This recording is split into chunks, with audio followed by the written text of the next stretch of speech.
اورژانس. سلام خسته نباشید. یه آقایی اینجا الان جلوی این نیمکت توی پارک افتاده زمین، حالش بده. نمیدونم، یه دقیقه وایسا. نه نبضش نمیزنه. یه شلوار سفید داره و یه کاپشن سبز رنگ هم پوشیده، عینک هم زده.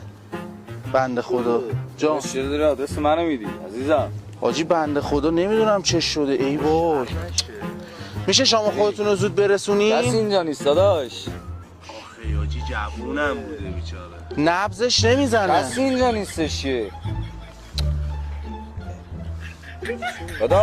داداش نمیدونم بنده خدا اینجا افتاده جوونه، خیلی جوونه. حاجی وایسا. داداش شما نمیبینی؟ بذار گوشیشو بردار. حاجی یه دقیقه عینکشو بردار، عینکشو. بابا من که اینجام. مرده نبضش نمیزنه.